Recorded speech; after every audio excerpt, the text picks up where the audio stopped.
Hello, human peoples. You're listening to the podcast network of Gamefully Unemployed. To support us and gain access to great exclusive podcasts like Fox Mulder is a Maniac, Tom and Jeff Watch Batman, Star Trek The Next Futurama, and our latest show, Spiel Boys, head over to patreon.com/gamefullyunemployed. We do game streaming, movie nights with our patrons every Friday night, and you can even commission your own podcast about anything you want. Literally anything, within reason, and we have to do it. You are quite frankly out of excuses not to go visit patreon.com/gamefullyunemployed. That's patreon.com/GAMEFULLY unemployed, which is spelled like it sounds. Who the hell am I? I'm a construction worker. I have to go to the bathroom. I said, be right back. I'm a cop, you idiot! Pastor. Oh, I'm Detective John Kimball. Who is your daddy? Answer the question! And what does he do? Put that cookie down! Now! We are, God, we're so in it. We're flying through. Actually, we're not really flying through. We're getting deep into it now. We're in the real shit. We've been ankles deep in the real shit for a while now, and now we're getting up to our thighs, Dave. Mm-hmm. Up to our powerful Austrian thighs. Welcome everybody. Hello. To a brand new episode of Into the Mr. Universe. This is our Arnold Schwarzenegger podcast, folks. Ooh, so tasty. It's probably the only Arnold Schwarzenegger podcast. I'm going to go ahead and say that. Yeah, not going to look that up. There's no need. I'm confident. That's the secret. I've been reading The Secret, Dave. Have you? Mm-hmm. Is that the David Duchovny? Wasn't David Duchovny in something called The Secret? It's probably in it, yeah. I think that's a different Probably secret. had a hand in writing it. This is a big old thank you to Norm from Cheers. Thank you so much. Our Patreon, our podcast producer, who very wisely had us do an Arnold Schwarzenegger podcast. Of course. We have done the Terminators. The two of them at least. Yeah, There'll be more. For all intents and purposes, both Terminators. Yeah, we've done the main Terminators. Yes. We've done our Kindergarten Cops, and now we're on 1993. Yeah. 1993 Last Action Hero. Oh, boy. Yeah, we're going to talk about the plot. Then we're going to talk about Arnold as an actor. Then we're going to talk about side characters. We're going to find the best Arnold moment. And we're going to rate it with eyeballs. Most eyeballs. How many eyeballs? Yeah, how many exploding eyeballs? Yeah. This movie reeks of Shane Black. And it does. Although I don't think he's not the only writer. Interesting. I don't think. I don't know. I have no idea. I just know it. All right. Hold on. I'm gonna ask Google. Yep, it's John McTiernan as well. It sure is. It's classic Arnold in the sense that it doesn't feel like it fully belongs to him. It feels like it belongs to a lot of different voices, like his other ones. You know. Yeah. This was an era where we were doing a little meta action. We had Chuck Norris's sidekicks already. We always did meta films, I guess. That's interesting to me. Not always, but we were starting to do it around this time. Well, Sidekicks came out after this, right? Sidekicks was 94. No, I think Sidekicks was before it. Sidekicks, I'm looking it up. 1992. 1992. Sidekicks is damn. 1992. Okay. Yep.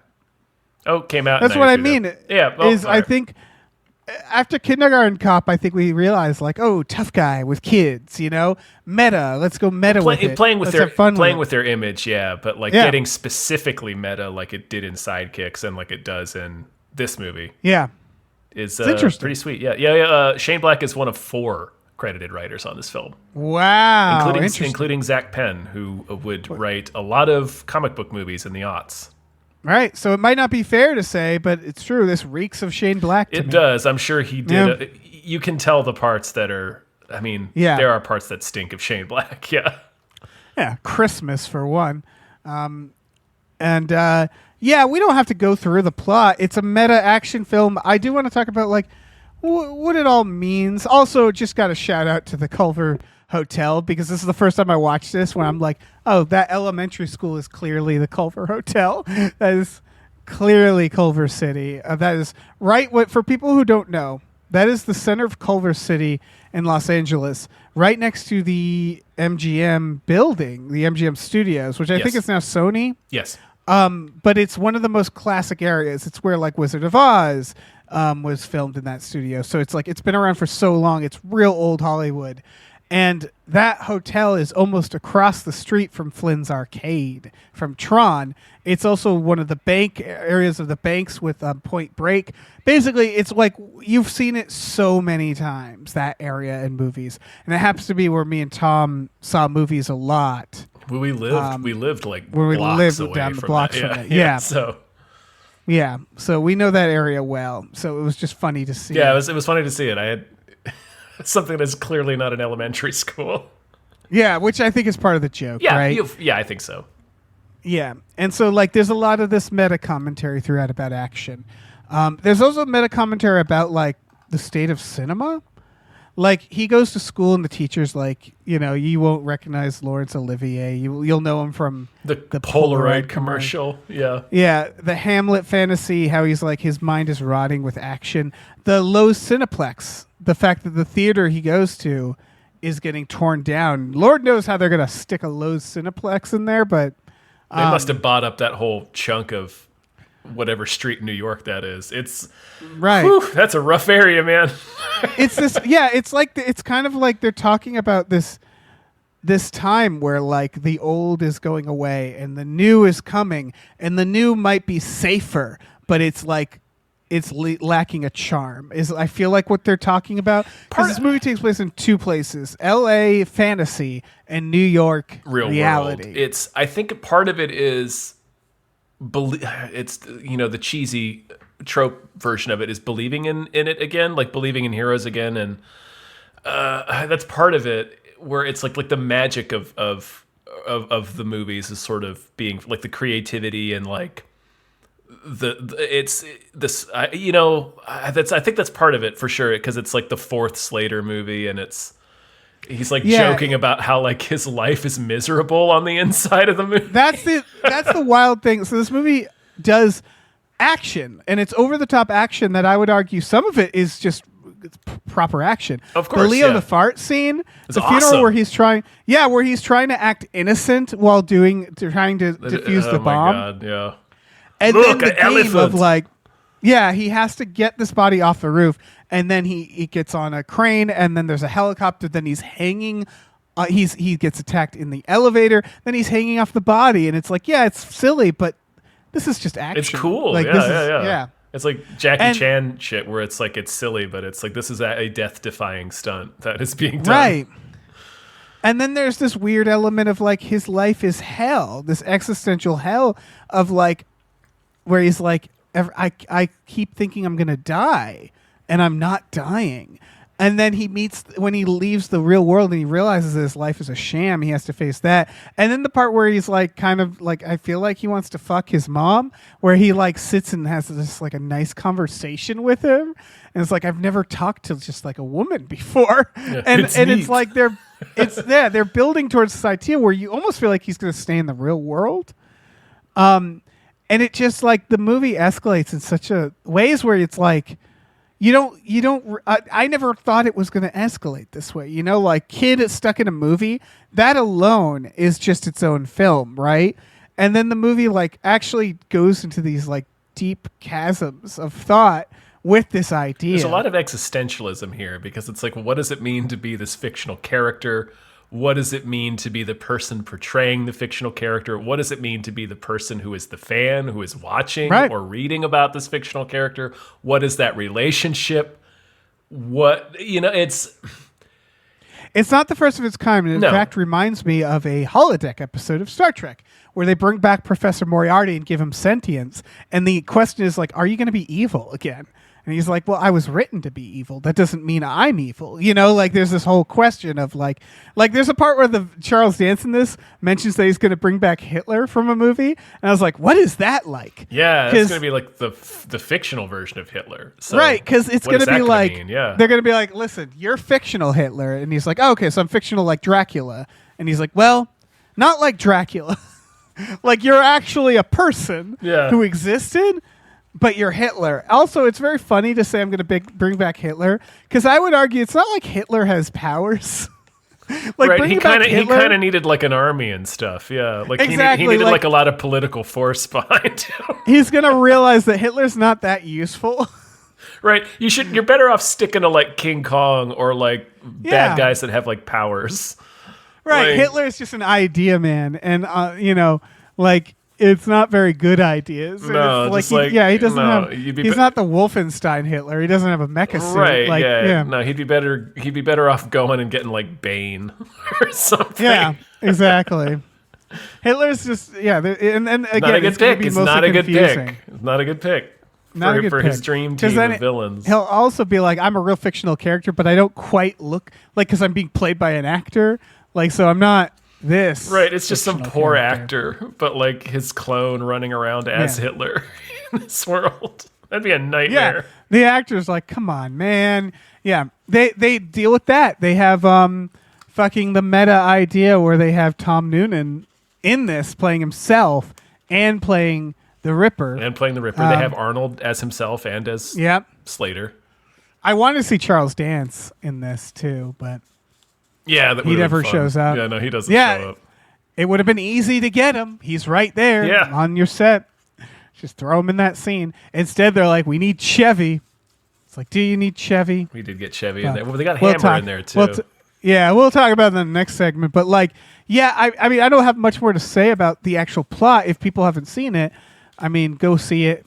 Small Beans did one on this movie too, Yeah. because it's a multiverse. It's Who Framed Roger Rabbit. It's the idea of like, what if? Fictional characters could exist in the real world with you. What if you could meet Yeah, John McClane, basically? all these meta things. There's a great where he's like goes to the video store. Basically, just Arnold just tries to fuck everyone in the store. He's like, why are all the phone numbers 555? One point he writes a word down. I assume the word jizz, and he's like, you can't say jizz, can you? Because it's a PG-13 movie. Can you say jizz in a PG-13? I guess so. Hot jizz, maybe. Yeah, Boiling jizz. I don't know. Hellcock. That's probably what he wrote. Hellcock. Hellcock. Yeah, you can't say hellcock. Rhino. it's Last Action Hero, Rhino baby. Fuck. That's what it was. Rhino fuck. Yeah. No, yeah, it's Last Action Hero. it's- I wanted to. You mentioned the video store. The clerk at the video store is Angie Everhart. That's the vampire from Bordello of Blood. No shit. Yep. That's really funny. Anyway, yeah, no, Yeah. it's Last Action Hero. If you haven't seen it, I don't know why you haven't seen it. Watch it. It's fun.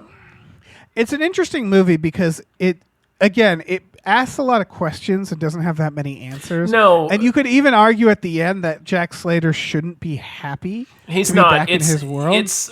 I worry that we made it sound more like a more coherent piece of commentary than it is, because it's not. It had like a lot of rewrites. It had a lot of different endings, which you can feel. There are some ideas that are definitely woven into the DNA of the movie, like all the stuff that we talked about, like the existentialism and things like that. But it really doesn't ever bring any of those ideas to a satisfying place. It just sort of throws them out there and then No. becomes a Hollywood blockbuster with just a weird feel-good ending that is Yeah, weird. but at the same time, I'm like, I wouldn't have it any other way. Yeah, I don't care. I, Like, I so- understand that this movie could have criticisms, but I am just balls deep in nostalgia for this movie, right? Where it's like, I'm blinded by growing up just having watched this film a bunch, That's totally. If that makes sense. Oh, of course it makes sense, and I admit Yeah. to that too. That's totally part of it. But also, I think it's just like a fantasy movie, and Yeah. I think I cut it more slack because I don't think it's meant to be taken as a specific like parable or as like a meditation on something. It's just, well, what if you could meet an action hero, and wouldn't that Right. be fun? And I think it's just, I- and it also throws a little bit of that good stuff in there because it was written by smart people. But ultimately, it's just supposed to be a fun fantasy. So I don't. It's hold that honestly- against it yeah. Too much. You could honestly compare it to like Marvel films like the Spider-Man, where it's like they're meta, but they don't really have anything to say. Right. Like this is kind of a hollow film. Yes. But it's just like it's so early in this exploration that it just feels so fresh because you're like, this is one of the first times we got this meta about action movies. And it's, I think, very fun. And I grew up with it. It's my nostalgia. It's my meta. So that all equals to like, yeah, I love this film. Is it perfect? Yeah, probably not. No, it's But- not. But it's a great movie. I think it's a. I genuinely I don't mean think that. it's trying to be. Yeah, that's. I guess what it is like, why judge it this way as having to be a commentary? And the answer is actually because it starts it. You know, it's the one floating these ideas. It puts the ideas in our head, and it has good moments in it. It gives the movie a lot more emotional weight than you'd expect. Absolutely. When Slater meets himself, when he meets Arnold, he says, "I don't really like you. You've brought me nothing but pain," and that's it. And it's like it's a funny beat, but it's also emotional. Is it a funny beat? Like I always found it funny. Oh, it never played as funny to me, and there's no like punchline on that. Arnold, the character Arnold, doesn't have a comeback. He's just sitting there like, because that's a hell of a thing for somebody to say, and that's it. That's it. So it's like, well, you know that like Jack. Ultimately, at the end, he's got to go back to his own world, but he's still carrying around these existential thoughts. But I guess he just ultimately decides, well, I need to be in the movies because that's where I belong and that's what I understand. And then I know Danny will be out here watching me in the movies, and that's kind of what allows me to exist in the world that I understand. I don't know. It does not anything, stick it's a more landing. dread, right? Yeah. Where I feel like he's like, I feel like he's going to be so nihilistic after this. He'd be like, I can't die. I'm never going to die until the movies get bad, I guess. So like, I'm never going to die until suddenly I do die. Like, or Well, what is it like the idea that after they're done with him, maybe he'll just get old and retire and live a calm life. Maybe that's the idea, right? Maybe. It does seem like his life continues to go on in between movies. Yeah. What's funny is that in the world of legacy reboots, what's actually going to happen is he's going to have lots of years of calm, but it'll probably be really bad for him because for the legacy reboot, he has to, you know, legacy reboots work.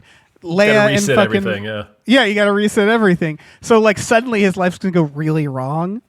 And of course there's this whole cracked observation of it all, which is like, what comes first? Do the writers in all those years, like, how does time exist for him? I imagine the writers, when they write the legacy reboot, does then he live out all that time only once that's written? You know what I mean? Once it's written and filmed. How does this movie look? Like, how does this new Jack Slater look? Is there going to be scenes where, like, is what happens in the movie theater that, like, the magic through, is everybody experiencing that movie? Is the movie going to end with him talking really weird and meta all of a sudden? Like, how does that change the actual film? You know? I don't know. It's magic, dude. It's fucking Houdini magic. It's magic. It's literally Houdini magic. Yeah, I want to talk about that in great length. Hell yeah, we do. Yeah, but let's talk about definitely not Arnold. Or not definitely. Technically not Arnold. Technically not Arnold. Arnold the actor. I have something interesting to say about this. Sure. Maybe it's not interesting. I think it's interesting. Okay, let me have it. We're talking about, so Arnold is an actor, and like we Right. said, this is a parody of a type of film Arnold has never actually done. That's very interesting. Yeah, it's sort of That's like not the interesting thing I have to say, but yeah, that is interesting. I did want to point that out because it reminded me of Commando, where Commando was a spoof of a persona that he didn't have yet. Yeah, and this is a spoof of Commando almost, which is its own parody. Right. We talked about this, is that Arnold never really made mindless action films. No, he didn't. It's almost like he's parodying other action Like the closest he films of the gets, time. it's like it's overwhelmingly like the weird high concept stuff. He every now and then he does like a Red Heat or a Raw Deal. Yeah. Here's what I think is really unique to this, because for the most part, Arnold is just, that's the whole point. He's playing an Arnold Schwarzenegger character. You could argue this is the most sane he has to be. But, so this is what I think is interesting, is whenever Arnold's in a comedy, Kindergarten Cop, or even not like Red Heat, anything where has a little bit of comedy, he's always the straight man. Twins, he's always the one who doesn't understand, right? And what they figured out here that was really fascinating is that when the boy, is his name Danny? His name's Danny, yeah. Danny. When Danny's in the movie world, he's the fish out of water. And then when Arnold is in the real world, he becomes the straight man. But during the Jack Slater stuff, Arnold is the sarcastic, clever guy. And he never gets to be that.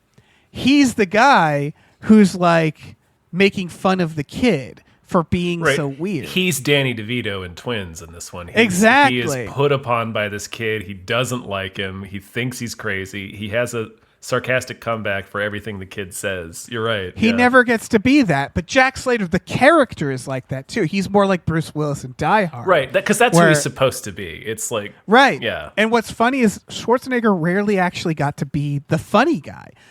He rarely got to be the action quippy guy. He always was kind of serious, even when he had quips. He's never the guy who really had... To this point in the movies, in his career. Rather. Yes. Yeah, it's always, even when he's the hero, he's still not the clever guy. And so he gets to be the guy who has the punchlines in this more so than, and then they play it straight when he goes to the real world. And that's actually closer to the Arnold we know, the one who just doesn't understand things. I just think that's an interesting performance. It is. Yeah. And it's not played for, well, it is played for laughs. I think it's interesting that they do both with it when with the fish out of water stuff, where like it's more funny in the fantasy world where Danny's the fish out of water, because like even when he misreads a situation that puts him in danger, it's still funny. Like when he realizes, oh, I don't have plot armor, I'm the comic relief. Like I can't play chicken with this car. But like in the real world, there's a fair amount of comedy, like with I think your taxis are bulletproof. And then like I've never talked to a woman before. It's neat. But there's also like really punishing stuff about the real. Like he gets shot and he's dying. He realizes he's not real, and he's like, "How would you feel if you just feel like your whole life's been a damn movie?" Like, so I think it's interesting that they do both parts of it. It's not just like the twins gag where it's like everything is funny about how he doesn't understand it. Like the world. No, he's offended by his existence, and it's bewildering and it's cruel. Yeah, it's like Twilight Zone. He sees a billboard of himself and he's like, what is this? Yeah. And then I love how they do Charles Dance as well, where he just realizes like he feels he seems unsafe at first. He's like, this is fucked up. Yeah. Like when he's just shocked by the amount of crime, which is funny because you could also interpret it as just a British person coming to America. Right, yeah. It's just Charles Dance. Like, yeah. Out at just 2 a.m. Like, on the streets of New York City in 1993. Yeah. His shoes. Yeah. But, that's what's interesting is also in the movie world, Schwarzenegger is still kind of the fool. Everybody is, but he is the sarcastic, where it's like we know better. We know Danny is actually the one who knows more than the people here. But he's so incoherent in trying to explain it.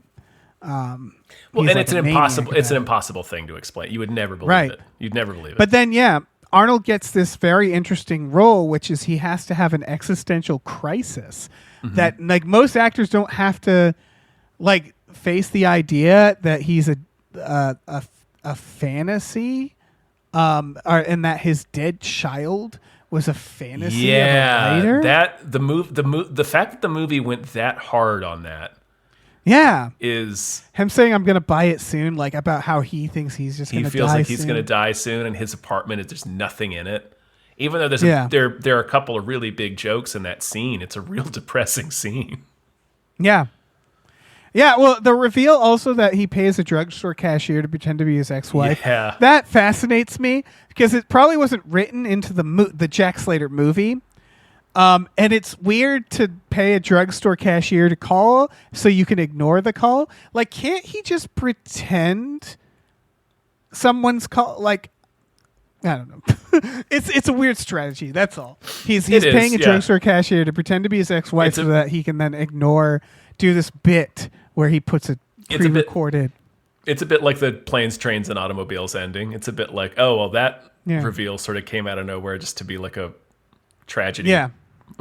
Gut punch for us, and he lives like a maniac in his apartment with no furniture. I like that idea though because it implies like also it's like the Matrix where it's like they don't really have to spend much time writing his apartment, so there's just not much there. Like I like that idea that's like there's not much detail in parts of his world because the writers didn't put any detail in those parts too. It's a little like Free Guy, a little Truman Show. Like, yeah. And the way things are shot and lit, too, in the real world. I mean, in the real world versus the fantasy LA. Oh, yeah. I think this is honestly one of his better performances. Oh, yeah, because he's doing such an amazing fucking He's really journey. funny in it. Like, he has some of his best dialogue in this movie. Like all of his. There's something else I wanted to point out is in the stuff that he's done before this, where he's gotten jokes. Like it's usually like physical stuff or it's like one-liners. Like this is again, he's doing like it's like a role that like Christian Slater would do. Right? Yeah, like it's like all quippy. It's like a comedy script where it's like he's saying these things like, now the only reason I'm not roaring with laughter is like Arnold normally doesn't play characters who speak like that. Like, and I he's think playing I a heard full-blown Shane Black character. He loved this script apparently, and this is probably why, right? Where he's like, how could you not love that? It's a great script, and it's also it's all about him. So that's great. He sought out scripts, I think, that specifically things he hadn't done before too. And it's like, he hadn't done this. Yeah, this is a wild idea, but it's there's a surprising amount to it. He's playing himself, playing a character, only the character is real. And then he also gets to play himself, and he plays himself like a total Magoo, like just a total boob, which is fun. And I really am glad he did it that way, because like Steven Seagal wouldn't do it that way. No, Steven Seagal would never make himself appear foolish. Yeah, and it's really nice. It's really, I appreciate that. And then also I noticed that one way he's really acting and one way he's not are really unlike himself. His character is way more flexible in this than most movies. He's like Mystique in this. Like when he goes down like the handstands the flip, and stuff. And it's just like, I don't believe that. In a way, he's very much like Schwarzenegger here. The driving, every story I've heard about Schwarzenegger on the PCH, basically like how Jack Slater he's a maniac. drives. It's one of my favorite gags in the movie. Is the scene of exposition where they're driving to the Hyatt, the Leo the Fart scene, and they're figuring out that it's like nerve gas in the body. So there's this exposition where it's just him talking with Danny, but as he's driving, you're seeing all these cars having to swerve around him. Yeah, and he like goes straight through the fucking water at one point. Yeah, he does. He drives like a maniac. I like they did the thing, and that's why it's really funny. Is like you can almost see Jack Slater as a real character in an action, because like I like that he's a dick to cops, criminals, but not civilians and kids.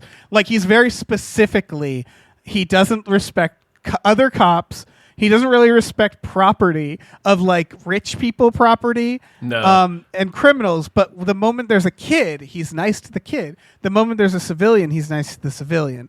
And I think that's a nice little detail where they thought about Jack Slater, the character. And I appreciate that. That he's, he's kind of fleshed out.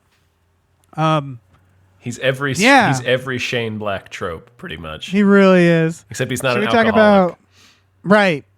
He will be though after this. Oh yeah, I'm sure. Yeah, I'm sure they were just like, that's too dark. Yeah. Should we talk about the best side characters? Definitely not Arnold. Definitely not Arnold. Yeah. Best side characters and last action hero. Obviously, Danny the kid.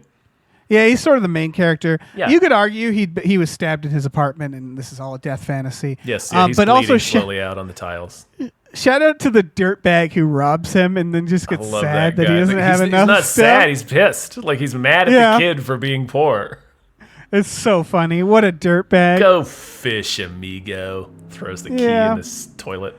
What a dick. The one that stands out to me though is Houdini himself, because man, what a goblin. Houdini.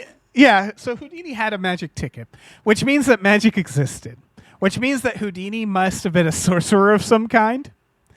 And that means a few things. One, that he was a sorcerer and he used that sorcery to do a bunch of shitty magic tricks that like anybody can do, like escape a straitjacket. Like that's really funny to me. That's apparently in this world, Houdini is a sorcerer. And he used that power to just do like some mid magic Well, no, tricks. He said he got the ticket from some mystical person in the Alps who themselves got it from somebody in like Nepal or something. Or no, wait, he said from India and then somebody else got it from Nepal. So what that means is he's a grifter who got one actual piece of magic and was too scared to use it because it was never torn. Because what that means is that he got this magic item that he doesn't know and he just pawned it off to some child. Right, he gave it to the kid because he knew the kid. He expected the kid to use it so he could see like He was probably hiding outside the building all night, wait for this Right. kid to use a ticket, see if it would work. Yeah, it's just really weird. And then of instead, course, Nick just saves it for 80 years or however old Nick's supposed to be. yeah. And that brings us to Nick, the dirt theater projectionist, who has a, I don't know what haunting past he has, hanging out with this child. He's a true maniac. Dressing up in his little usher uniform. Yep. What a little, what a, never Just using his magic contributing to ticket. this kid's truancy. Like, he's like, if you hurry up, if you run to school now, you'll only be 4 hours late. It's like, geez, could you Yeah. be a better, like, role model for this kid? I feel like he is minutes away from blowing himself up because of the new theater coming. Right, yeah, like he's I think it's- screening the new print. Like, he's like, I've got the new Jack Slater print. I got to check it. You want to come at midnight tonight and watch Yeah. it? I don't believe that he was given the new Jack Slater. Like, why would that theater have that? Like, that theater is seconds away from being demolished, and they're like, yeah, we'll do one last big run. It's like, no, you got that from a warehouse somewhere. You broke in and got that. He also rips that magic ticket in half like it's nothing after never using Right, it. even if it And wasn't magic, that's still an 100-odd-year-old ticket you got from Harry Houdini. that is, yeah, he could have been pawning that off at any second. And yeah. And then I love when he learns it's real, he just starts listening old actresses he probably jacked going off and to. fuck, yeah. Yeah. So he is a true maniac. He's one of those people where, yeah, in real life it's like this is all bad, right? He's hanging out with this kid. He's, it's the Hagrid of it all, where it's like if a dude that looks like Hagrid grabs a kid and says you're a wizard, that kid's gonna end up Come in a with me trash on my bag. motorcycle to a magical school. It's like, several trash they were bags. never seeing that. Yeah, we're never seeing that kid again. Yeah. So yeah, Nick is Nick has just a that true energy maniac. all over him, yeah. I have written down the chief, if only because that role is truly exhausting to play. If you ever have the subtitles on, it's fun. He's just saying It gibberish. is. So, Yeah. but he's just shouting gibberish so quickly you can't understand what he's saying. He said some fucked up stuff. At He one is. point, he He's has a wild. video playing of a volcano in the background, and I was like, "What's that all about?" I don't know. It's like random nature. It's like the stuff that's on in the background of Clamp's office in Gremlins 2. Yeah, it's hard because a lot of these people were purposely written to be maniacs, but like Tom Noonan's character is also like, shouldn't you be in a horror movie? Like, what a weird action villain. Like, Well, Cobra. like, Remember Cobra? yeah, you're right. They do exist, but like Charles Dance is obviously to the point that he's the main villain. He's more like the villain you expect in an action In an movie, action right? movie, yeah, for sure. Yeah. Charles Dance, of course, just being He was, great in this movie, man. What a great role for Charles Dance. I this shouldn't take you any guesses. Who do you think they offered this role to first? I don't know. Alan Rickman.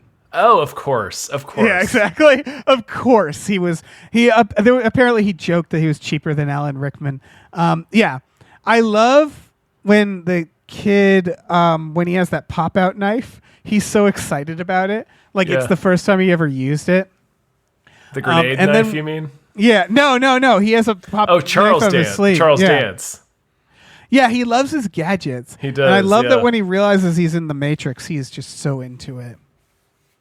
He's perfect. The other moment that I flagged is when he goes and does like a big action scene, and it's when he first realizes the ticket works. He just goes home and like takes out his eye and turns on TV, and he's just like, "Yep, done doing villain stuff for the day." Like he's just off duty. Yeah. Like it's I love that. Yeah, he's clocked out for the day. Yeah.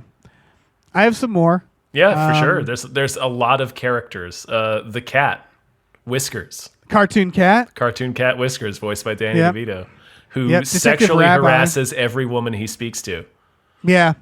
The detective rabbi. T-1000. What's he doing in this movie? What's he up to? I don't know. He's apparently on the police force. Yeah. Whatever henchman printed out numbers for that bomb gag.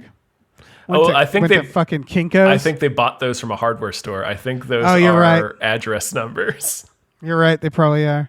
The fucking Munsters henchmen who are in that car with TNT and that like classic car henchman. Oh yeah. Yeah. Awesome henchman. The Sub-Zero, his Charles Dance's bodyguard / driver. Oh, I want to talk about him because he is thrust into the real world and he's such a good henchman that he doesn't ask any questions. He just goes, He never all right. gets to experience any of it. He runs out of the theater and they get into a taxi cab and he immediately is killed in a head-on collision. He has no idea. What afterlife do you suppose he went to? Hell. Yeah. They all go to hell. Everyone But goes. much like Ian McKellen later, who's like, you're not on any of my lists. That's what I mean is I don't know if he went to hell. I don't know if he has a soul. I don't know where that guy went. Because like he went to hell and then the devil must have been like, you don't belong here. I don't know what you are. You're not a human. Like, what are you? And he's got to be so fucking confused. Assuming there's an afterlife. It's just so many questions. Yeah. Where would he go? Ian McKellen is another baffling one because he's a character death, but he seems to have the knowledge But and he powers also of death. is death. Yeah, so that's a terrifying reality we have to deal with there. Shout out to the henchman who finds $2,000 in Slater's house and immediately Right, he immediately starts sticking it in his mouth. Hey, boss, he's not kidding. There's got to be $2,000 in here. Shout out to Skeezy, who Skeezy. comes over a kiss and has to see 10 people get murdered. He does. He's put through a lot. Yeah. Leo the Fart, who has the best funeral anybody could have. Pretty solid funeral. Agent Practice. Yep. I don't know. He has what one of his my game favorite was. lines. My favorite lines. It's such a weirdly subtle or subtly odd line where he points the gun at him. And he goes, "It's doubtful, kid. Real doubtful." As he grabs the gun, it's just a great line. Oh, it's F. Murray Abraham. He's gonna fucking murder every line he's given. Yeah. Yeah. I just watched Star Trek Insurrection. He's also in that. He sure is. It's one of those actors where I'm like, yeah, you just took any role, didn't you? After a while, yeah. Little Richard, who just loves action movies, apparently. Yep. Van Damme. Yep. Chevy Chase, who's going to hold that grudge against Arnold for knocking him over. Going to be a real prick about Chevy that. Chase. Yeah, and that's just Chevy. That was not a joke. That was not in the script. No, that's just Chevy. It wasn't even him doing something to be funny. That's just him saying an actual grievance. Yeah. Arnold Schwarzenegger, the actor, being a plug in his restaurant, being a little prick. Getting yelled at by his wife. No, don't plug the restaurant. It sounds so tacky. And he does the first thing he does. Does it anyway? And he's like, what? What did I do? I saw an opportunity. He meets a perfect lookalike who apparently he's caused nothing but pain. He's going to have to wonder about that. I assume he's probably, it's like if like, it's like when someone looks like the president of the United States. It's like, great, you just fucked my life up. I assume it's that, where it's like he must assume this lookalike never asked to be an Arnold Schwarzenegger lookalike and then was just like, I guess this is my career now. Yeah, I don't know. I think you have to be, I don't really know how common that is. I don't know. I got to circle back to death because it's not just that death is death. It's also that he then just like helps. He just goes to see Slater and he was just like, I was just curious. And then he's just like, Danny, what? You should find the other half of that ticket, and then leaves. And it was like, thanks, death? Thanks, death? Yeah, what a weird... Well, I guess death is just kind of like, death is true neutral, right? In terms of D&D. So yeah. I guess that makes sense. Death is just all about balance. Yeah, I just love that he's like apparently death himself, and he's also like, what is happening? I have to figure this out. But he's also Ian McKellen. And he's also Ian McKellen, yes. With all the powers of death. Death is, I think, the most confusing character in this movie. He really breaks the film, yeah. Yeah, he poses so many questions. And then he himself is very odd. And so, like... I just don't know what to do with that. I have nothing else for side characters. I think we covered him. I mean, I like Rick Ducommun as Tom Noonan's agent. Oh, yeah. He's great. I assume he gets murdered by Probably Tom because Noonan. Ripper is wearing his coat in the next time we see him. The last thing he's ever going to think is Tom Noonan's murdering me with an axe. What? Yeah. What do you think is going to happen to Tom Noonan? Like, He's what? probably going to jail. He's probably going to jail. He's going to have to explain, like, no, there's another me. Tom Noonan and Schwarzenegger, specifically Tom Noonan, though, going to be so fucking confused. when the dust settles. There's going to be a lot of. I mean, there is a dead Tom Noonan doppelganger on the roof of the theater. He gets electrocuted, and it's just laying up there. He's just laying there, and unless like the magic ticket, like no, I don't know. Never mind. I don't know. I was wondering about that theater too. The dynamite exploded in that theater, but it didn't.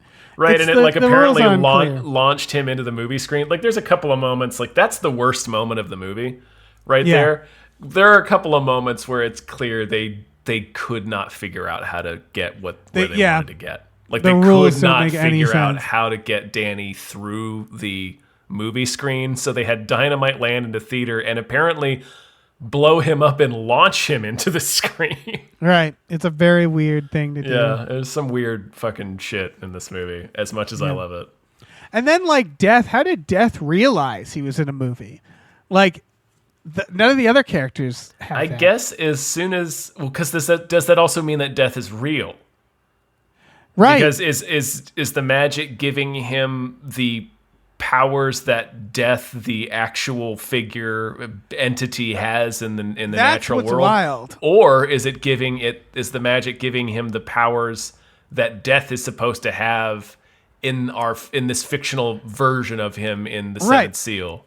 Because it breaks its own rules. Because Jack Slater, for example, he doesn't have the same powers as Jack Slater when he's in the real world. He's very mortal. So you'd think Death, when he came into the real world, would just be a guy who thought he was Death, but didn't have his powers. Well, no, because I think it would just transfer who you are, right? Because Jack is a police detective in the fantasy world, so he's just going to be a police detective in the real world.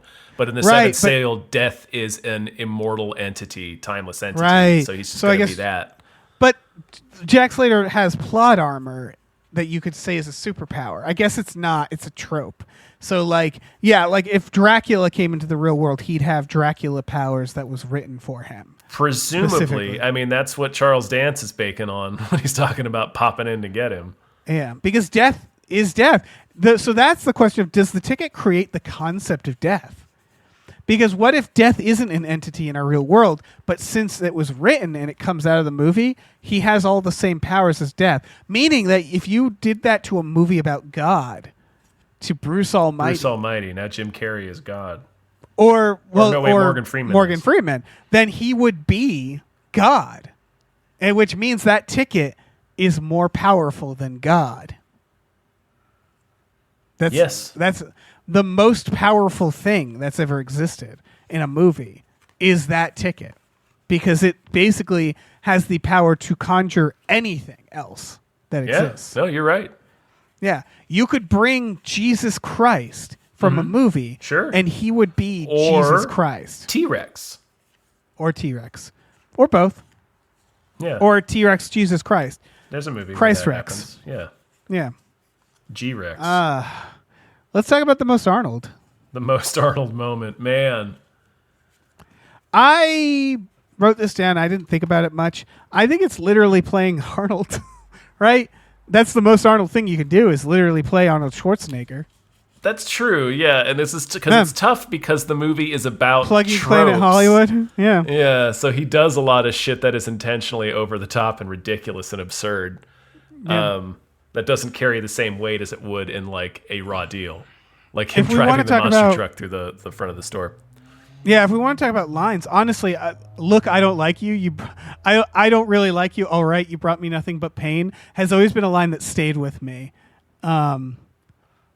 So for me, this is the most Arnold moment. That maybe the scene where he confronts Benedict, because that's a fun back and forth. Oh yeah, the drug dealer of the house. We're hunting drug dealers. Are there any at home? That's pretty great. How are you going to snap your fingers when I rip off both your thumbs? Yeah. I never really thought about that too. I just thought, hell yeah, that's funny. That's a badass thing to say. I never really thought about it until this time. Like, what a fucked up thing that is to say to somebody. Can you imagine if you were in a conversation with somebody and he's somebody the size of Arnold, and as he's lighting a cigar, he says casually, "By the way, how are you going to snap your fingers when I rip your thumbs off?" It's fucked up. I'm sorry. Yeah. That seems pretty. He's at his home, like he's he's trespassing too. Yeah, It's fucking he weird. knocked on his door. But the scene right before that, when they're in the car, might actually get my vote. I think. pretty Maybe because, like you said, the "I don't really like you. You brought me nothing but pain" is always stuck out in your mind. The one that always sticks out in my mind is when Danny points the house out and Arnold goes into that rant. Where he's like, you've just revolutionized police work. When all I had to do was drive around and point at the house and say, the bad guys are in there. Yeah. It's a incredible, great sequence. incredible line. All right. I don't like know. that. I don't like know, that though. I like that we have our own personal most Arnolds and not a definitive one, Yeah, He says I'll be back, but it's like, You bet you didn't know I'm going to say that. That's a pretty Arnold moment where he says, I am going to say that. yeah, that's true. He talks like Data. Yeah, he's great. Can't use contractions. Reminds me of the bit from Hercules in New York. These find food for a few small coin. Oh God, yeah. God, why would they make him say these things? Yeah. Man, no, I think I'm going to... All right, I'm changing this. Last time I'm going to change my answer because I think this perfectly encapsulates Arnold doing something extreme and insane that would get the vote in an Arnold movie that's supposed to take place in the real world. And then also combining it with what we're talking about where it's kind of like, well, maybe it's more about the dialogue in this one since it is so meta. I think it's the scene where he picks up Charles Dance and throws him into Sub-Zero and they disappear through a fantasy wall. And That's pretty great. Is just thunderously confused. His brain just rebooted. And He's just like, normally the wall breaks. Or he turns to the kid and says, normally when I do that, it leaves a hole. Yeah. Like he's confused and a little bit wounded. That is such a good Arnold He really line, doesn't now that you understand mention what, it. it's reduced him to a child because it's magic he's seeing in front of him. His entire world is breaking around him. But yeah, That is a good moment. I think it's a great Arnold moment. It is. Because if he body pressed a man into another man and they crashed through the wall in a regular Arnold movie, you and I would be talking about that for 7 minutes. Oh yeah, that would be the most Arnold moment. Yeah. Yeah. And then him recognizing that fact immediately after, it's like, that should have been the most Arnold moment. Yeah, exactly. The wounded way he That finishes was great. it leaves a hole. I love it. I love it so much. Poor little guy. Yep. Well, time to rate it. Yes. Exploding eyeballs. Our classic rating system between 1 and 4 exploding eyeballs. Mm-hmm. How many eyeballs would you give this movie? Man, I would give this movie 8 exploding eyeballs. Me too. Enough to fill a tarantula. Yes, a tarantula's worth of eyeballs, an exploding tarantula. Yeah, this movie's great. It's not without, again, you can stand back from it and pick it apart, but I don't find I some think very the movie obvious is just- flaws, sure. But it's just trying to be fun, and it achieves that. Yeah. As far as I'm concerned. Especially And- if you grew up as a kid like Danny, like you and I both did. Yeah, exactly. I identified with him so much when I watched this movie. Not for the situation he's in, but like being a latchkey kid that's addicted to VHS action movies. Hell yeah. Like that was so much of my childhood was that. Yeah, exactly. Yeah. And I don't know. It's a blast. Yeah, it's great. It's great. on. Go watch it, folks, if you haven't. Yeah, you creeps. Yeah. What the fuck? All right. Yeah, are we done? Gonna say some stuff? We gotta do some plugs. Sorry, I forgot how to end an episode. First, I gotta thank you to Norm from Cheers, as always. Thank you. This has been a blast. That's what I was gonna do. Last Action Hero. What's the next film we're covering after Last Action Hero? Probably Junior, I want to say. Junior. God damn. Let's see. That's the next, I believe, I think it's True chronologically. Lies. Oh, Let no, me you're right. see. True Lies was in summer of 94, and then Junior was Yep. winter of 94. Yep. It's True Lies, then Junior, then T3 Battle Across Time, but we probably won't do T2 3D. Then Eraser, and it's all gravy. So we got True Lies, Junior, Eraser, Jingle All the Way, Batman and Robin, End of Days, The Sixth Day. Oof. Fuck, man. Man, the Yep, end of the 90s Collateral was bad for Arnold. Damage. Yeah. Terminator 3. Yeah, it's going to be great. It's going to be great. We got a lot. We got plenty ahead of us. Yeah. Are we So going to do many- Around the World in 80 Days? We probably should. Fuck. fuck. I haven't mean, seen I don't that think we movie. need to cover every movie that he's like in. I think Yeah. it has to be like an Arnold movie, right? Yeah, preferably. Cool. All right, right. Norm. Thank you so much. Thanks to everybody. This is through our Patreon. Patreon.com/gamefullyunemployed. GAMEFULLY unemployed. For $5 a month, you can listen to exclusive podcasts like Tom and Jeff Watch Batman, Fox Mulder is a Maniac, Star Trek The Next Futurama, Spiel Boys. We watch movies every Friday night with our patrons as well.